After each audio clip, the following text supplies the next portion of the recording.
ሰላም ውድ የተከበራችሁ የቻናሌ ቤተሰቦች እንዴት ናችሁ? ደህና ናችሁ ወይ? እግዚአብሔር ይመስገን እኔ በጣም ደህና ነኝ። ቤተሰቦቼ ቤቱን ሰብስክራይብ፣ ላይክ፣ ሼር በማድረግ እንግዲህ ቤተሰብ ሁኑ። ዛሬ ቡናዬን እየጠጣውኝ እንግዲህ ታምሌሉ ላይ እንዳያችሁት ስለ ገነት ንጋቱና ባለቤቷ እንግዲህ ዛሬ ይዤላችሁ መጥቻለሁ ማለት ነው። እስከ መጨረሻው አዳምጡኝ። ቤቱን ግን ላይክ እያደረጋችሁ ከብዙ ጊዜ በኋላ ነው ጠፍቼ ዛሬ የመጣሁት። እንግዲህ እንደ አጋጣሚ ከእንቅልፌ እንደተነሳው በረንዳ ወጥቼ ቡናዬን እየተጎነጨውኝ እንግዲህ ከእናንተ ጋር ለመጫወት ወድጃለሁኝ እና ዛሬ ይዤላችሁ የመጣሁት ስለ ገነት ንጋቱ ነው። ገነት ንጋቱ ዛሬ አይደለም ማውቃት፣ በጣም ብዙ አመት ነው የሚከታተላት። በፊት የሆነ ሰዓት ላይ በጣም ታማ ሆስፒታል መኝታ ላይ ነበረች። እንግዲህ እግዚአብሔር በምህረቱ እንግዲህ ለዚህ አብቅቷት በልጆቿ ተባርካ እየኖረች ነበረ። እንደ አጋጣሚ ደግሞ በተፈጠረ ችግር ከውድ ባለቤቷ ጋር ለ14 አመት አብረው ሳይኖሩ ግን አንድ ቤት ውስጥ መኖር ተው እንጂ እሱም መጥቶ ይጠይቃታል። እሱም ሄዶ ደግሞ እሷ ሜዳ ደግሞ ትጠይቀዋለች። እህትና ወንድም ነበሩ።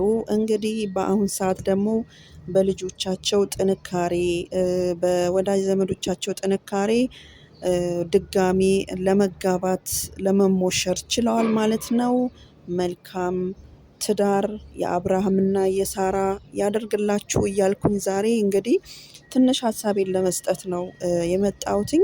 ቤተሰቦቼ እስከ መጨረሻው በማዳመጥ ኮሜንት ላይ አስተያየት መስጠት ያላችሁ። እነዚህ ባለትዳሮች ወይም ጥንዶች ለብዙ ሰው አርአያና ተምሳሌት የሚሆኑ ሰዎች ናቸው። ምክንያቱም በጣም በብዙ ሺህ የሚቆጠር ኢትዮጵያውያን ከተጋባ በኋላ መለያየት ያመጣል። ተለያይተዋልም በጣም ብዙ ሺህ ጥንዶችም ባለትዳሮችም ወልደው ተዋልደው ተለያይተዋል። የሚለያዩበት ምክንያት አንድ ደግሞ አለመስማማት፣ አለመነጋገር፣ አለመደማመጥና አለመቻቻል ነው ማለት ነው። ትዳር ላይ መቻቻል፣ መደማመጥና ችግራቸውን በጠረጴዛ ዙሪያ የሚፈቱ ባለትዳሮች ወይም ጥንዶች ትዳራቸው እንዲቃናና አብረው እንዲኖሩ ይረዳቸዋል።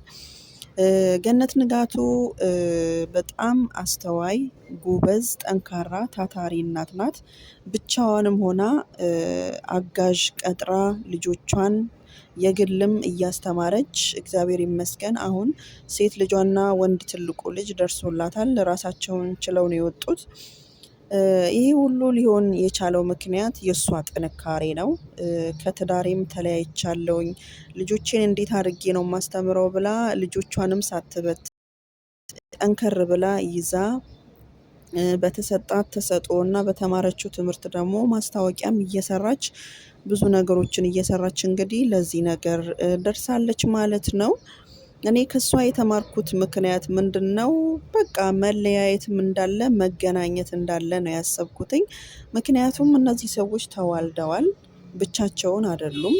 ብቻቸውን ቢሆኑ ኖሮ እስካሁን ባለቤቷም አግብቶ እሷም አግብታ ወልዳ ነበረ።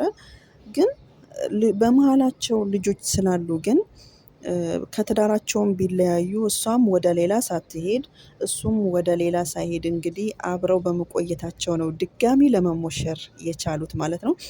በጣም የኢትዮጵያውያን ችግር ምን እንደሆነ ታውቃላችሁ?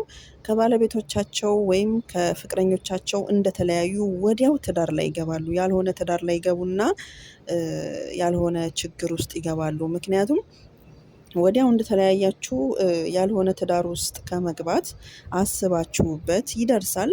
መቼም ጊዜ ቢሄድ ይደርሳል።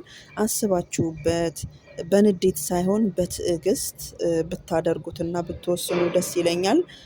ወይም እሷን ለማናደድ እሱን ለማናደድ ደግሞ የምታደርጉት ነገር ጥሩ አይደለም። ቆም ብላችሁ ብታስቡበት ባይ ነኝ ማለት ነው። እኔ ከሷ ብዙ ነገር ተምሬያለሁ። ቤተሰብ ቤቱን ላይክ ሼር እያደረጋችሁ እንግዲህ ቤተሰብ እንድትሆኑ ሀሳብ አስተያየታችሁን ኮሜንት ላይ ጻፉልኝ። እዚህ ጋር እንግዲህ ደስታዬን እየገለጽኩላት ነው። መልካም የትዳር ዘመን ይሁንልሽ። እወዳችኋለሁኝ። ቻው።